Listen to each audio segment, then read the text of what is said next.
परिचय। परीक्षा का समय है। बैन गणित को दोहरा रहा है।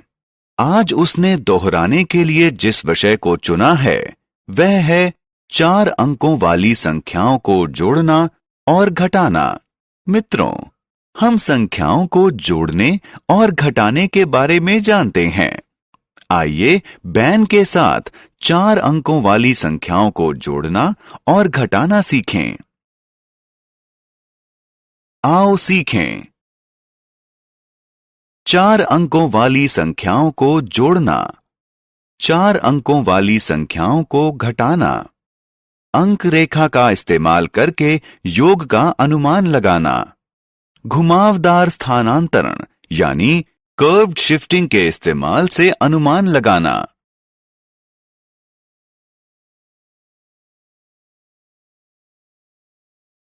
चार अंकों वाली संख्याओं का योग।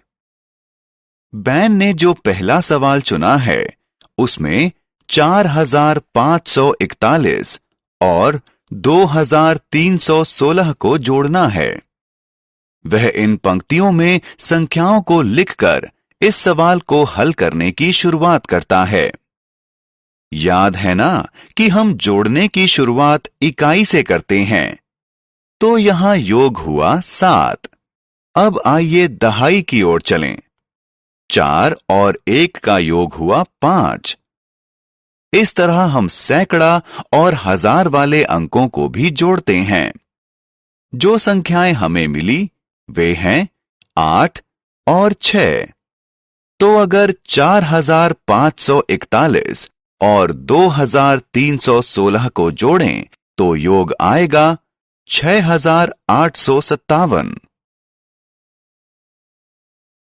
रीग्रुपिंग के साथ जोड़।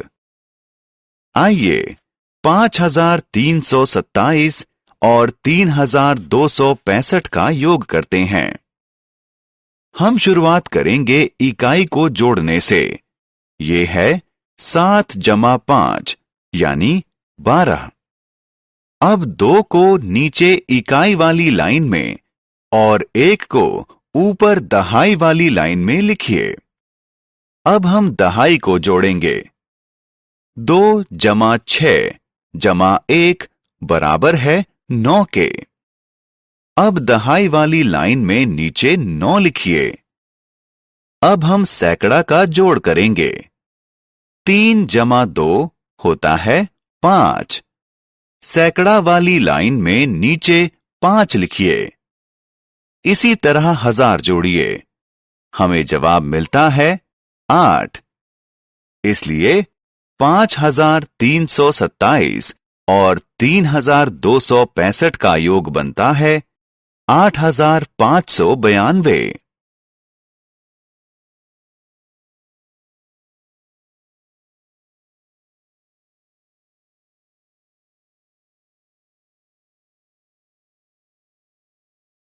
चार अंक वाली संख्याओं को घटाना। मित्रों, अब बैन संख्याओं को घटाएगा। तो आइए 3212 को 6543 में से घटाएं। संख्याओं को उनके कॉलम में लिखें। हम 1 वाले कॉलम से घटाना शुरू करेंगे। 3 में से 2 घटाने पर मिलता है 1। अब घटाइए दहाइयां। 4 में से 1 घटाएंगे तो मिलेगा 3। इसी तरह सैकड़ा और हजार को घटाइए। 5 में से 2 घटाएंगे तो 3 बचेगा और 6 में से 3 घटाएंगे तो 3 बचेगा।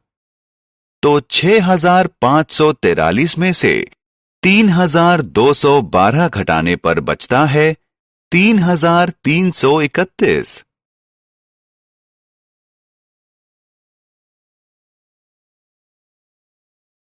हासिल लेकर घटाना। अब समय है हासिल लेकर घटाने का। 3549 को 6583 में से घटाइए। हम शुरुआत फिर से इकाई वाले कॉलम से करेंगे। 3 क्योंकि 9 से कम है, इसलिए हम 8 से एक दहाई हासिल के रूप में उधार लेंगे। इस तरह 3 बन जाएगा 13 और 8 बन जाएगा 7। अगर 13 में से 9 घटाएंगे तो हमें मिलते हैं 4। अब दहाई घटाएं। 7 में से 4 घटाने पर मिलेगा 3।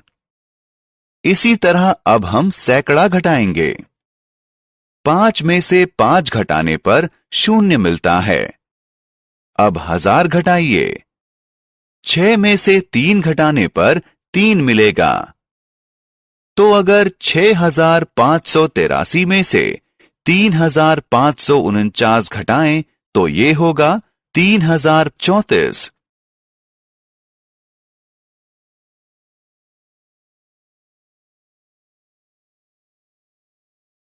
अंक रेखा का इस्तेमाल करके अनुमान लगाना। आइए अब कुछ मजेदार करते हैं। स्क्रीन पर आपको 0 से 10 तक एक अंक रेखा नजर आ रही होगी।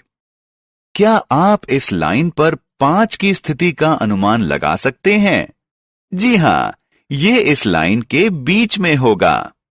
संख्या 3 की स्थिति 0 और 5 के बीच होगी और संख्या 7 5 और 10 के बीच होगी। आइए 3 और 6 को जोड़ते हैं। 3 और 6 को जोड़कर हमें मिलता है 9 और 9 की स्थिति 10 के नजदीक होगी।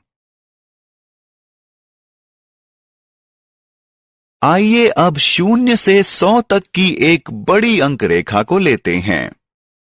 क्या आप इस लाइन पर संख्या 20 की पोजीशन का अनुमान लगा सकते हैं? ये 0 के नजदीक होगी या 100 के? जी हां, ये 0 के नजदीक होगी। और संख्या 70 की पोजीशन कहां होगी? जी हां, 70 100 के नजदीक होगी। अगर हम 20 को 70 में से घटाएं तो हमें मिलेगा 50 और 50 की स्थिति लाइन के बीच में होगी। हमने क्या चर्चा की? 4 अंकों वाली संख्याओं को जोड़ना, 4 अंकों वाली संख्याओं को घटाना, अंक रेखा का इस्तेमाल करके अनुमान लगाना।